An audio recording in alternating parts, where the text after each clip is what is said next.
Ерубай Аруна, Қарағанды қаласы, Амнибус ертегісі. Бірде түні бойы қар жауды. Ертесінде Фелиция әжесі берген кішкентай сыпырғышты алып, шатырға апаратын баспалдақтың қарын сыпырды. Ол өзін ағайынды Гриммдердің ертегісіндегі қар ханшайымы сезініп, қарды жан-жаққа шашты. Шатырдың есігі ешқашан қатты жабылмайтындықтан, боран шатырды да қарға толтырып тастапты. Фелиция шатырды сыпырып жатқанда бір нәрсе ұша жөнелді. Ол әлгі ұшқан затты қуып жүріп ұстап үлгерді. Қараса, бір парақ қағаз екен. Кішкентай қыз сыпырғышын еденге тастады да, қағазды анықтап қарап алу үшін терезеге жақындады. Қолғабымен сарғайып кеткен қағаздың бетіндегі қарды сырды. Қағаздың бергі бетінде үлкен доңғалағы бар вагонның суреті салыныпты. Оны екі ат сүйреп келеді. Арғы бетінде бір бағытқа арналған амнибус билеті деген жазу жазылыпты. Қызық, амнибус деген не болды екен? Деп дауыстап сұрады қызық кеткен Фелиция. Амнибус қалалық тұрғындар пайдаланатын қоғамдық көлік түрі. Оған жылқылар жегіледі, деп ресми түрде жауап берді билет.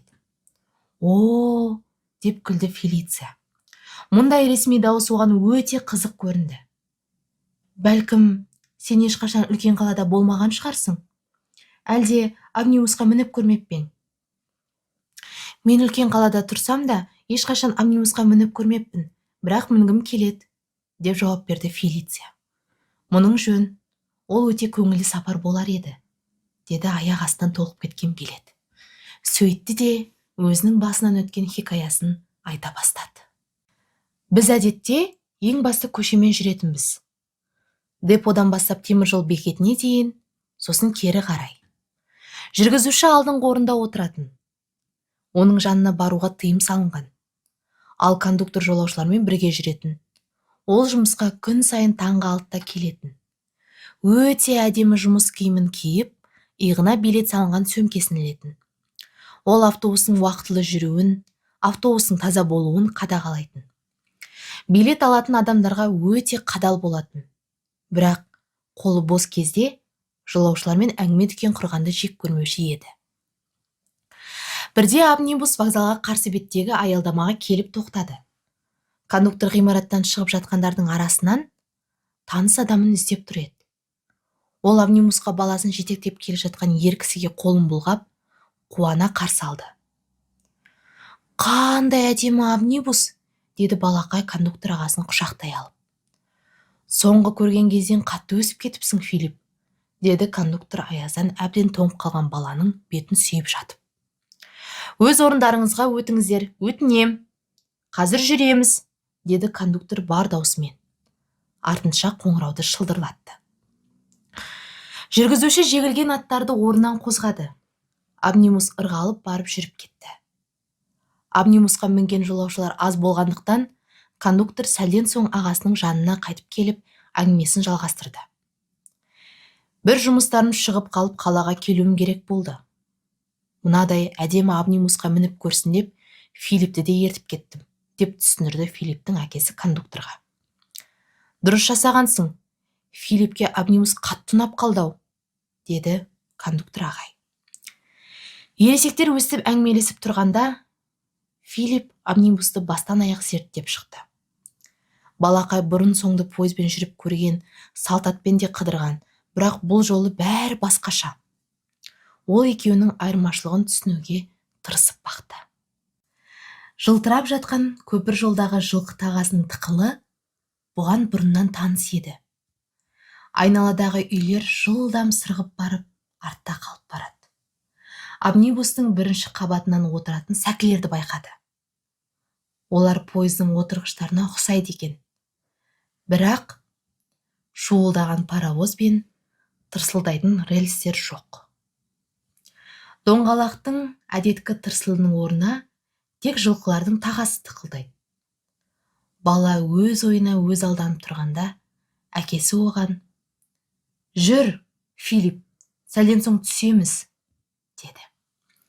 Бала әкесіне аса бір ренішпен қарады.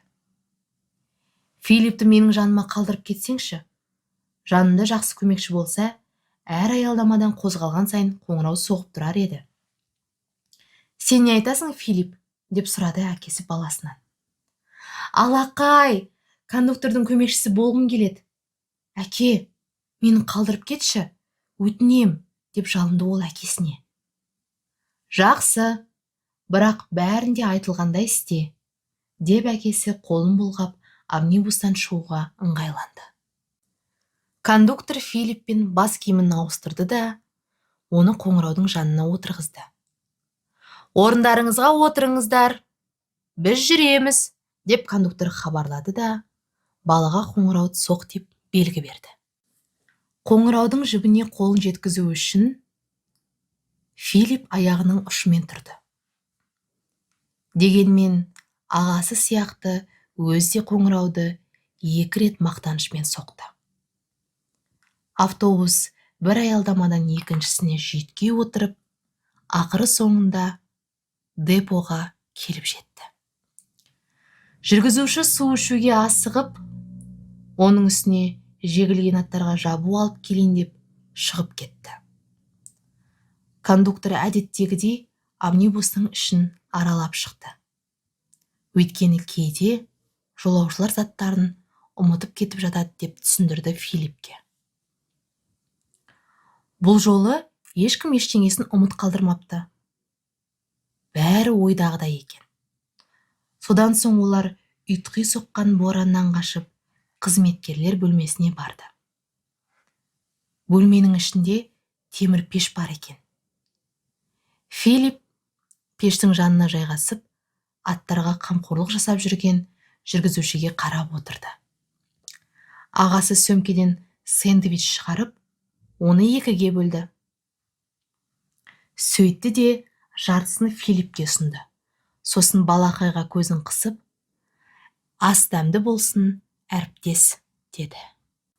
Бұлар сэндвичті тауысқан кезде Филипп терезеге таянды. Ар жақтан бірдеңеге көзі түскендей. Не боп қалды? Бір орында отырғың келмей тұрма, деп әзілдеді кондуктор ағасы. Бала амнибус жақты нұсқады. Ана жақта бірдеңе бар сияқты. Олар бұл не болды екен деп далаға шықты. Баспалдақтың біріне кішкентай қуыршақтың шілтерлі көйлегі ілініп қап, салбырап тұр екен. Иә? Мұндай қайдан кеп қалдың? Деп сұрады кондуктор, қуыршақты абайлап босатып жатып. Мен бұл қуыршақтың кімдікі екенін білемін, деді Филипп. Мына жерде әжесімен бірге кішкентай қыз отырған. Қателеспесем, олар соңғы аялдамадан түскен еді. Байғұс-ай, ойыншығын жоғалтып алғанына қатты қайғырған шығар. Қуыршақ ауырып қалмас үшін оны ішке кіргізейік, деді күлімсіреп кондуктор. Үзіліс аяқталды. Амнибус қайтадан жолға шығуға дайындалды. Кенет депоға жылаған кішкентай қызды жетектеп, ер кісі кірді. Олар не істерлерін білмей, қызметкерлер бөлмесіне қарай аяңдады. Филипп бұл қызды бірден таныды. Амансыздар ма? Деді ер кісі есіктен кіре сала бас киімін шешіп. Менің қызым әлгінде амнибусқа мінген екен. Сол жерге өзінің жақсы көретін ойыншығын тастап кетіпті. Көздеріңізге түспеді ме?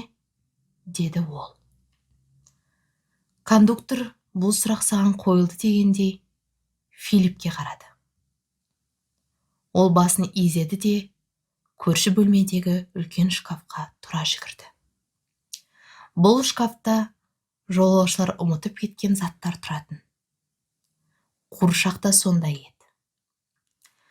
Филипп көзді ашып жұмғанша қайта оралды да қызға қуыршағын ұсынды. Мынау ма? Деп сұрады ол. Қыз жоғалтқан қымбат затын құшағына қысып, ақырын ғана «Рахмет» деді. Қыздың әкесі Филиппке қолын созып: «Жас жігіт, ағаңыздың айтуынша қуыршақты тауып алған сіз екен. Ендеше айтар алғысымыз шексіз. Қызымның сүйікті ойыншығы еді», деді ол. Қызы мен әкесі қоштасып, бөлмеден шығып бара жатты. Қыз артынан бұрылды да Филиппке қолын бұлғады. «Сен кез келген кондуктор армандайтын ең тамаша көмекшісің», деп көзін қысты кондуктор Филиппке. Кешкісін үйіне келген балақай әкесі мен анасына амнибус кондукторының көмекшісі болудың қандай керемет екенін айтып берді. Ертегінің соңы.